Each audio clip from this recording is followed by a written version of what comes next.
balik duit. Beli banyak swag, itu Hafiz punya duit. Kau tak boleh tandingi DJ Hafiz bro. Kau tak boleh tandingi DJ Hafiz bro.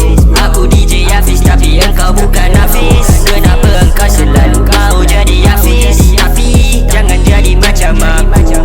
Tepi jangan kacau jalan aku. Ni Hafiz buat semua ni.